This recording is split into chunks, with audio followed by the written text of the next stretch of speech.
Hello everyone. Today we'll discuss the part 49 of the important notes for biochemistry so that you can easily able to answer the one-liners and the MCQs in your exam. First of all, genomic imprinting. Now what is this genomic imprinting? It is actually an epigenetic phenomena which results in the monoallelic expression. Okay, that is the allele from one parent only is expressed either maternal or either paternal. So as you can see over in this diagram, this is the non-imprinted gene and this is the imprinted gene over here. So in the non-imprinted gene, what happens? Both the alleles of mother and the father both actually expressed. Okay, while in the genomic imprinting, what happens is either of the parent allele is actually remains unexpressed. Okay, so either maternal or the paternal allele is actually unexpressed in the genomic imprinting.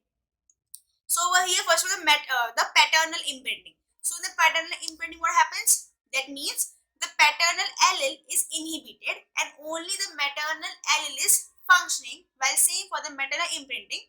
That means maternal allele is inhibited and the paternal allele is actually functioning. Most DNA methylation is removed at the fertilization only and is re-established during the embryogenesis. Mechanism of the genomic imprinting basically includes the DNA methylation at the CG sites, okay, histone acetylation and the histone deacetylation. The detection of the genomic imprinting is basically done by the following methods, either sodium bisulfite method or the chip sequencing. Now what is this chip? Chip, that means the chromatin immunoprecipitation sequencing, or by fluorescent in situ hybridization and the methylation sensitive restriction enzyme usage. Now the sodium bisulfite method. Now this method basically detects the DNA methylation. X chromosome inactivation in the female is corrected with the extensive CG island methylation.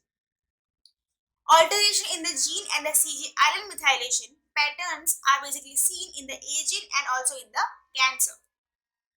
Now remember that small chip, small CHIP is the microarray, but the capital C, small h, capital I, capital P chip is the chromatin immunoprecipitation. So don't get confused between these two words, small chip and the capital C chip. Now the chromatin immunoprecipitation detects the protein DNA interactions. As you can see over here in this diagram, there is detection and the analysis of the DNA and the protein by the chromatin immunoprecipitation. Okay, and also this detects the post-translation modifications of the histones. Now the chip-on-chip or the chip-by-chip technique combines the chromatin immunoprecipitation with the DNA microarray.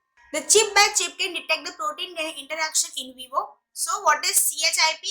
Capital chip is the chromatin immunoprecipitation, while the small chips, small CHIP, it is the microarray.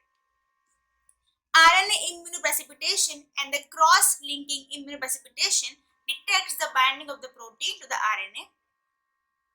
RNA immunoprecipitation uses the formaldehyde cross-linking to induce the covalent attachment of the proteins to the RNA.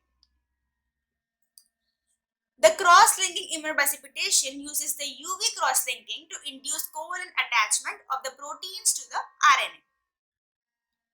UV cross-linking is actually irreversible and more specific, that is bind the RNA with protein that are in the close proximity.